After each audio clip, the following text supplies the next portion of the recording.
Breakfast with Bob from Hotel West End in beautiful Nice.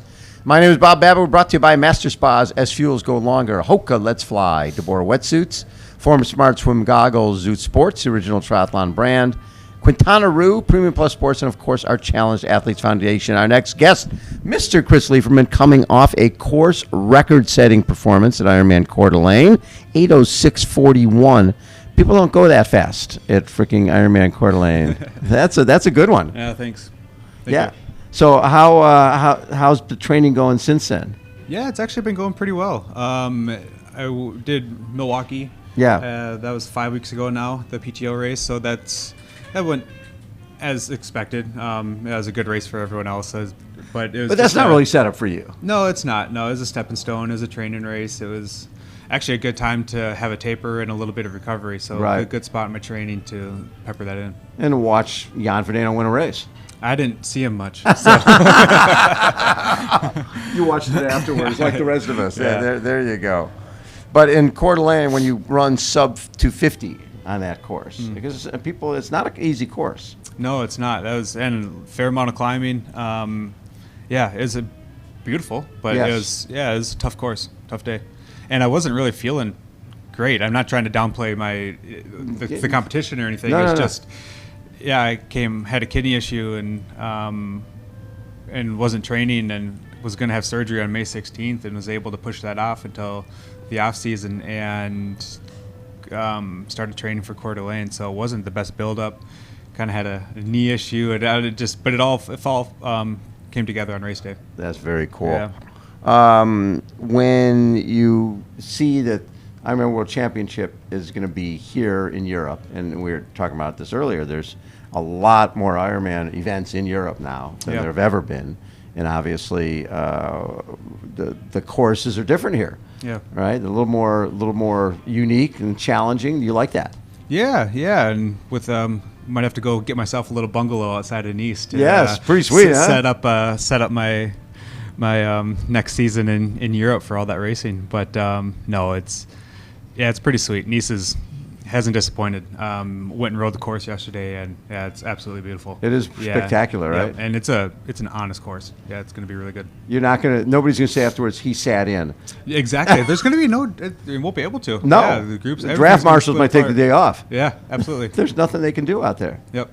Yeah, and we like that. And then the run course will be flat and fast with multiple loops. So the crowds will be crazy. Yep. So everybody will get the advantage of that. The French guys maybe a little bit more, but so overall you like this course. I do. Yeah, I think it's suits me really well.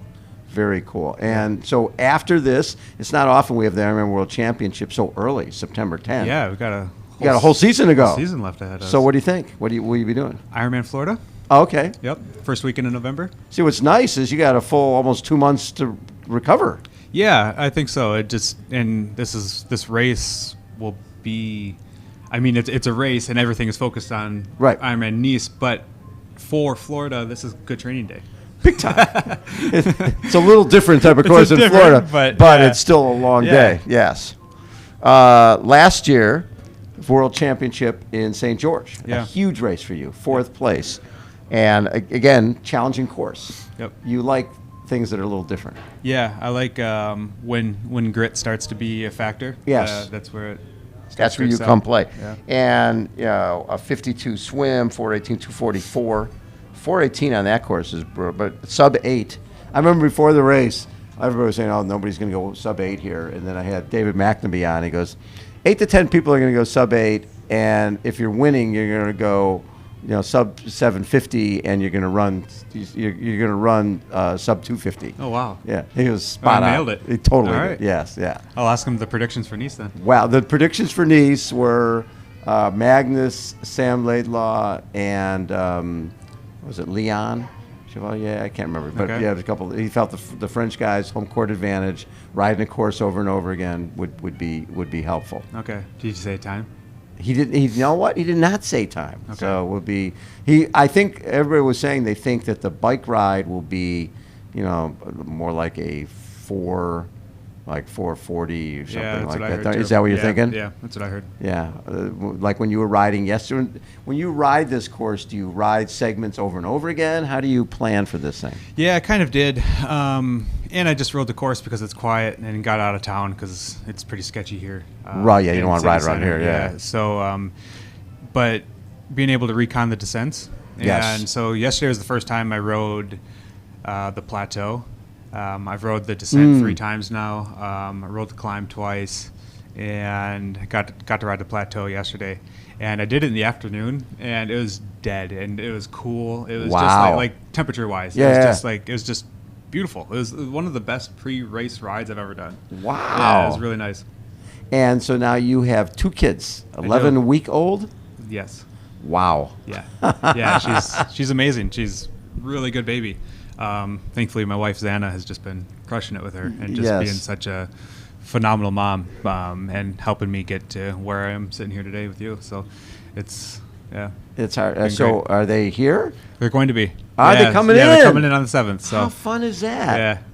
yeah. It's been really we were just chatting with Jan Frodeno, and knowing this is his last race, he's done, rather than go off in isolation, he's been training, with the family and the kids out there handing doing aid stations, and Sure. he's made the whole family connected with this thing, and that's got to be a fun part for you too with the kids. Yeah, I didn't do a training camp before this either. I did come out here a little bit early, just a week early, and but I stayed home and Cruz and Levi, Xana, and stayed with the whole crew. I love it.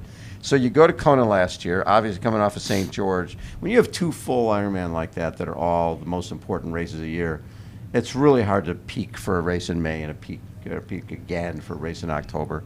But you showed a lot of respect for the course because obviously you weren't feeling it in the run at Yeah, some I point. had GI issues, Okay. and that was from early on. So I noticed it on the bike, and after 2 hours of total, so an hour into the bike. Yeah. An An hour into the bike. hour into the bike, I was already done, and so it was. Yeah, it was a long day. I was going to say, you I don't know why I did it. I don't know why I finished. 9:44. 9:44. That's yeah. probably one of your longest. Absolutely. Right? Yeah. But Yeah.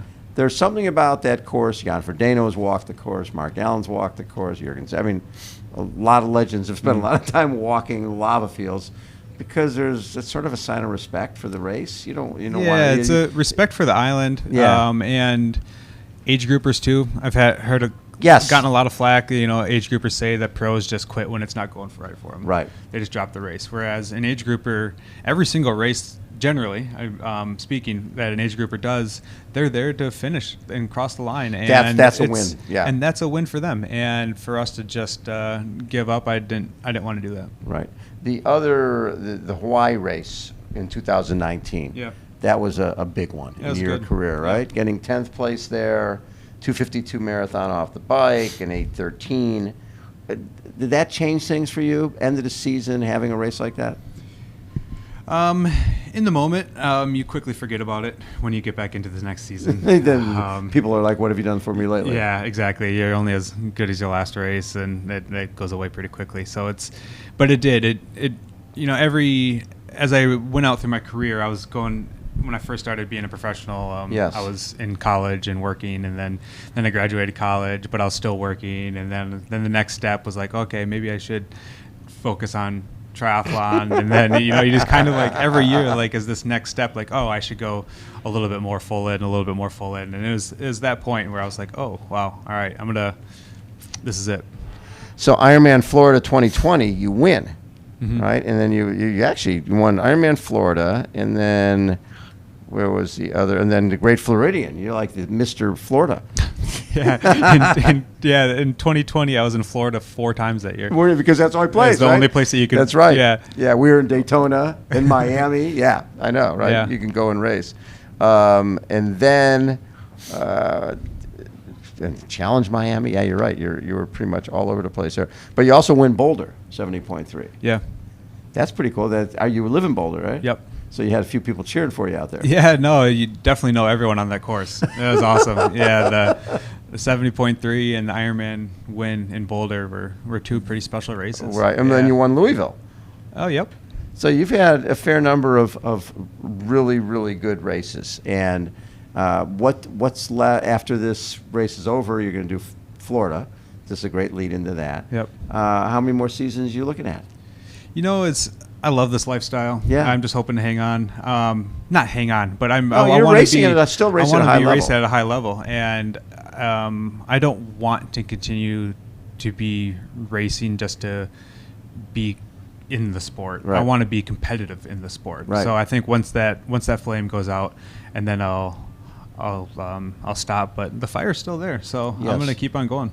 Well, and especially, I think what adds to the fire is courses like this. Yeah. It's you look at it differently. When I'm looking at people to interview, I'm looking at people who likes tough races, Yeah. who likes hard courses, who likes climbing, who's done well at Emblem, who's done well at Alpe d'Huez, who's done well at Lanzarote, who's done well at all these different races, St. George. Right, it's a different type of character than a cookie cutter, Yeah. flat circle type of races. Yeah. So- It's no Ironman Cozumel. Right. No, it's not Ironman Cozumel, but so probably a lot of this European racing suits you better than the U.S. racing. Yeah, possibly. Yep. So it might be moving forward. It's going to be more travel, family travel to Europe. There you go. Yeah, there we go. I'm not complaining. Yeah, I dig it here.